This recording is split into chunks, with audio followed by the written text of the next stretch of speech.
प्यारे बच्चों, स्वागत है आपका एक बार फिर आपके अपने यूट्यूब चैनल बारिश में। बच्चों, जैसा कि आप जानते हैं कि हमने 12th क्लास के लिए फिजिक्स की सीरीज चलाई हुई है, जिसमें हमारा chapter electric charges and field हमने स्टार्ट किया हुआ है। लास्ट वीडियो में हमने गॉस थ्योरम के बारे में जाना था। गॉस थ्योरम क्लोज्ड सरफेस से रिलेवेंट होती है। जब भी हम कोई सरफेस की बात करेंगे तो गॉस थ्योरम में हम क्लोज सरफेस को ही लेंगे और उस क्लोज सरफेस से एसोसिएटेड इलेक्ट्रिक फ्लक्स की बात होती है।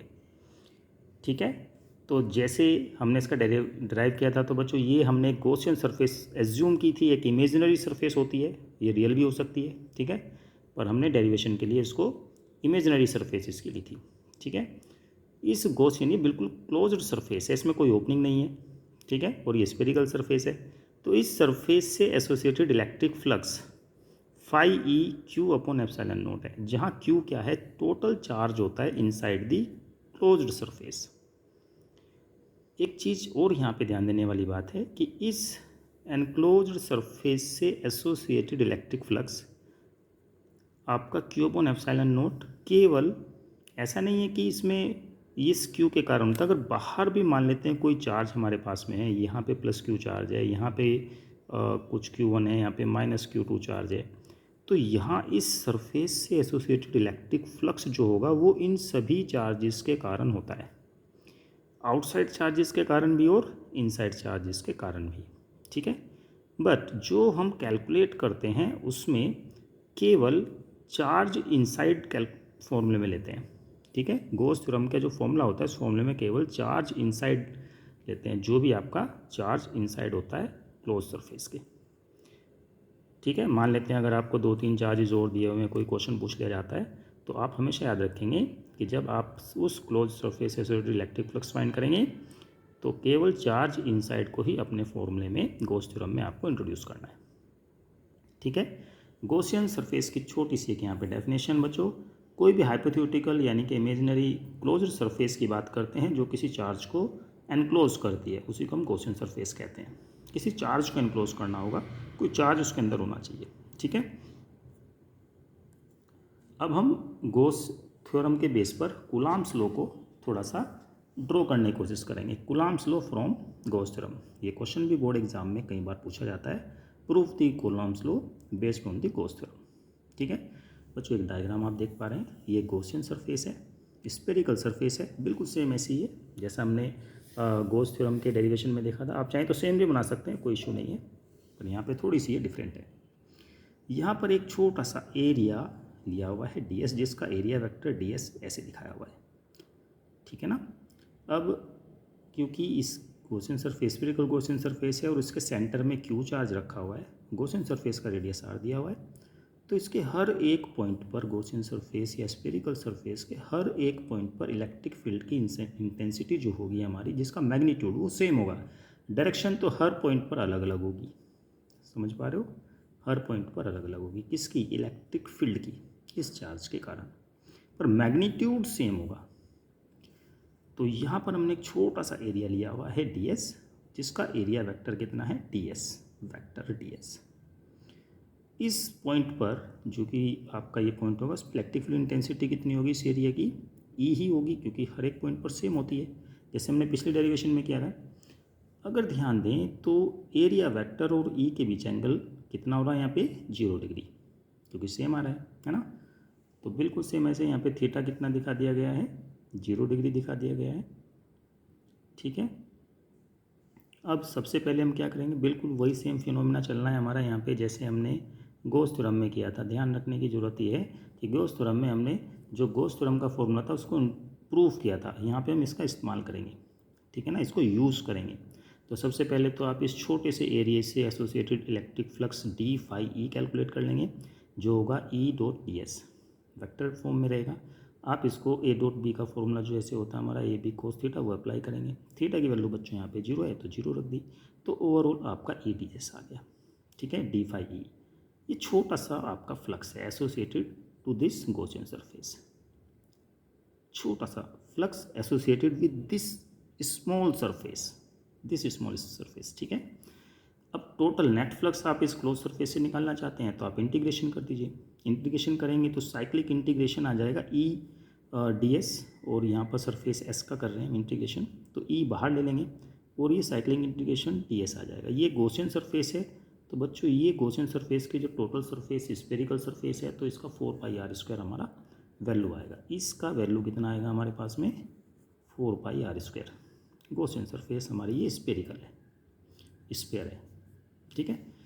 तो ये आपका नेट फ्लक्स आ गया, जो कि फ्लक्स थ्योरम से, नेट फ्लक्स जो थ्योरम है, फ्लक्स का जो हमारा डेफिनेशन है, बाय डेफिनेशन इतना आता है। अगर हम गॉस थ्योरम यूज़ करें तो फाई ई की वैल्यू Q/ε0 होगी। इस टोटल सरफेस से एसोसिएटेड इलेक्ट्रिक फ्लक्स क्या कहता है, चार्ज इनसाइड अपॉन ε0। तो चार्ज कितना है टोटल इनसाइड, Q है यहाँ पे, है ना बच्चों। तो यहाँ पे क्या आ जाएगा हमारे पास, phi E is equal to Q/ε0। दोनों फाई ई की वैल्यू का आप इक्वेट कर दीजिए और यहाँ से ई की वैल्यू निकाल लीजिए। E is equal to 1/4πε0 into Q/r²। ध्यान देना बच्चों कि गॉस थ्योरम में ये जो डेरिवेशन हमने यहाँ पे अभी ई की वैल्यू जो निकाली है, ये हमने ऑलरेडी पहले ही यहाँ पर ले ली गई थी। पॉइंट एस पे हमने ई को लेके चले थे, फिर हमने फाई ई की वैल्यू निकाली थी और ई की वैल्यू को फाई ई की वैल्यू में रख दिया था। फाई ई का जो हमारा फॉर्मूला था इसमें, वहाँ पे उसको रखा था हमने, गॉस थ्योरम जब हमने प्रूफ किया था। तो यहाँ पर क्या है, जस्ट हम थोड़ा सा उन्हीं पॉइंट्स को लेके चल रहे हैं। सबसे पहले हमने डी फाई ई फाइंड किया, ये भी हमने वहाँ पे कैलकुलेट किया था। फाई ई भी हमने निकाला था, बिल्कुल सेम आया था, सेम वैल्यू आई थी।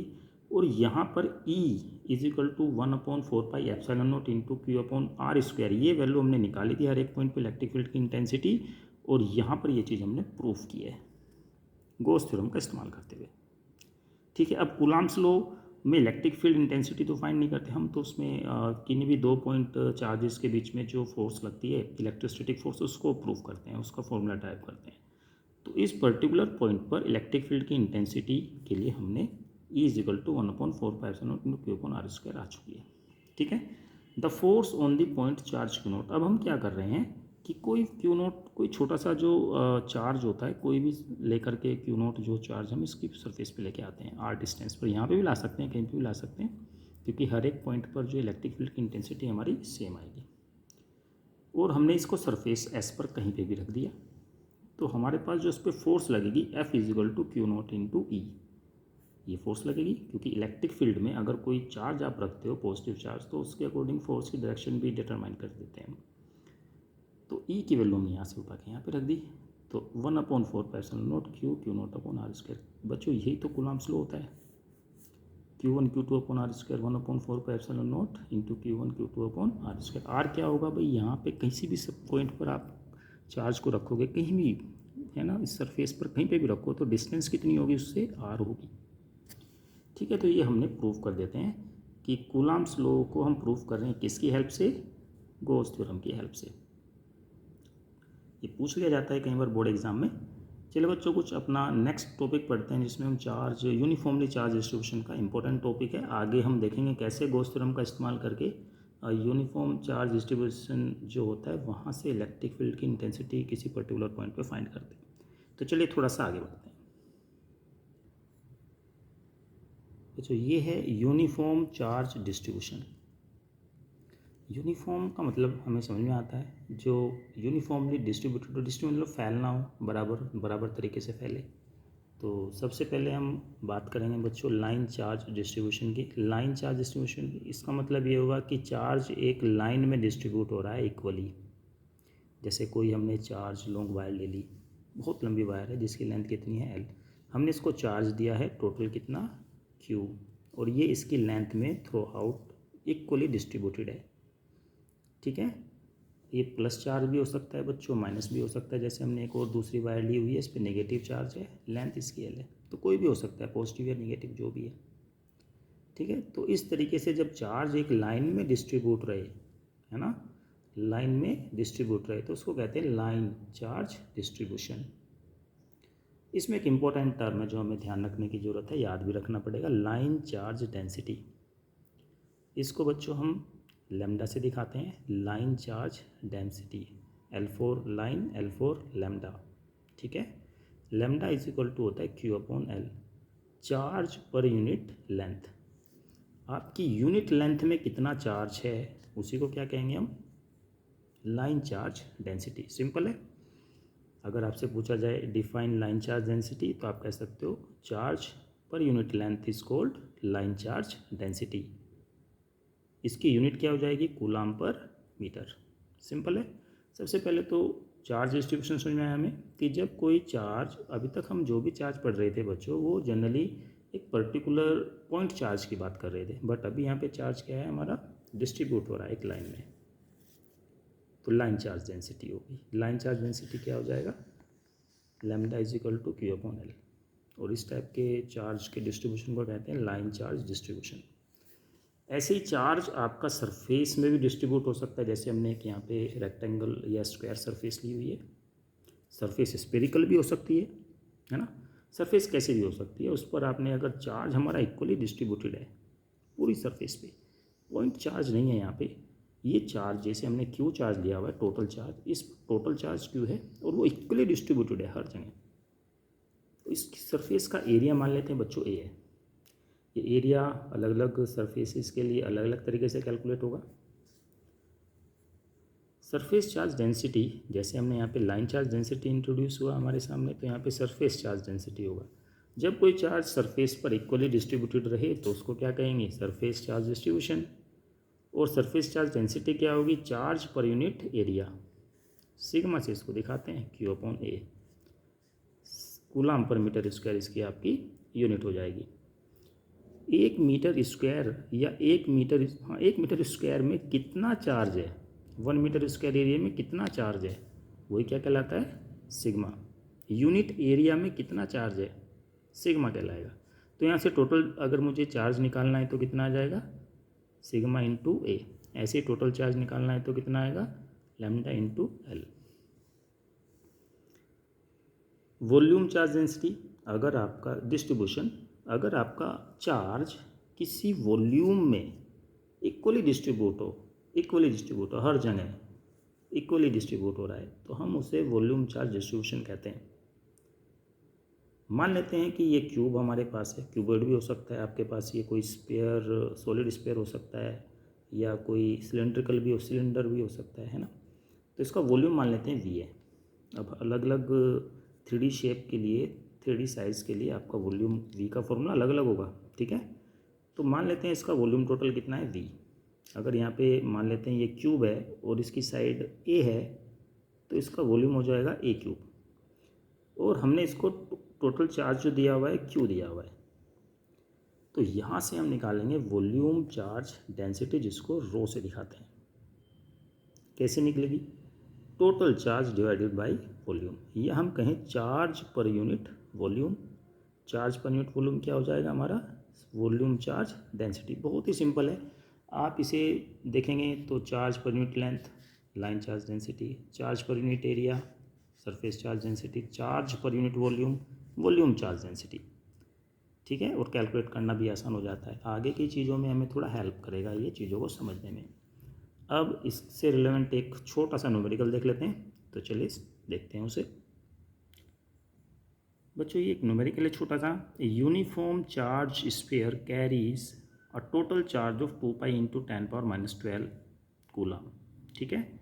Its radius is 5 centimetre and is placed in vacuum, determine its surface charge density. अगर यहाँ पे ये वैक्यूम भी ना होता, कुछ और लिखा होता, तो तब भी हम थोड़ा सा इसी वे से निकालते, पर चलिए इसको देख लेते हैं। गिवन क्या क्या गिवन है, पहले चार्ज लिख लेते हैं बच्चों। चार्ज गिवन हमें टोटल कितना है? 2 pi into 10⁻⁻12 coulomb. Radius of sphere हमें गिवन है 5 सेंटीमीटर, हमने इसको मीटर में कन्वर्ट कर लिया, 5 इंटू 10⁻⁻2 मीटर।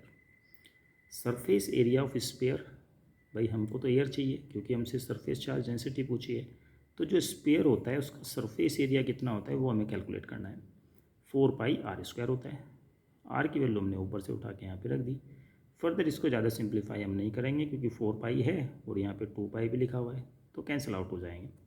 अब सरफेस चार्ज डेंसिटी क्या होती है? Charge per unit area. तो यहाँ पे चार्ज टोटल वो रख दिया हमने और एरिया जो था वो भी हमने यहाँ पे लिख दिया, ठीक है ना। चार्ज और एरिया का रेशो कह सकते हो। तो बच्चों यहाँ पर हमने इसकी वैल्यू रख दी है क्यू की और ए की, है ना। तो 2 पाई से 4 पाई कैंसिल करेंगे तो बच्चों 2 आ जाएगा नीचे, ऊपर 10⁻⁻12 है और इसको हमने थोड़ा स्क्वायर इसका ओपन कर लिया, 5 का स्क्वायर 25 हो जाएगा, 10⁻2 का स्क्वायर करेंगे 10⁻4 हो जाएगा। जो 25 टू जा कितना होता है 50, तो हमने इसमें 2 से ऊपर और 2 से नीचे मल्टीप्लाई कर लिया, ठीक है। 2 से ऊपर मल्टीप्लाई किया 2 × 10⁻12 होगा, नीचे करेंगे तो 100 हो जाएगा। इस 100 से 10⁻4 है, 10⁻2 लिख सकते हैं, तो 10⁻2 बचेगा नीचे, ऊपर जाएगा तो पॉजिटिव हो जाएगा, 10⁻10 रह जाएगा। तो 2 × 10⁻10 कूलम पर मीटर स्क्वायर इसका आंसर आ जाएगा, ठीक है। उम्मीद है बच्चों आपने इसको ठीक से सीखा होगा। बच्चों ये यूनिफॉर्म चार्ज डिस्ट्रीब्यूशन रिलेवेंट कुछ और क्वेश्चंस हैं, इन सवालों को आप करने की कोशिश कीजिएगा। इनमें से फर्स्ट क्वेश्चन हमने कॉपी में सोल्व किया भी आपके सामने, बाकी ये 3 क्वेश्चन सिंपल से ही हैं, आप इनको भी ट्राई कीजिएगा। कोई डाउट हो तो उसके बारे में ज़रूर पूछिएगा कमेंट करके, ठीक है बच्चों। तो आज की क्लास में इतना ही, पढ़ते रहिए। All the very best.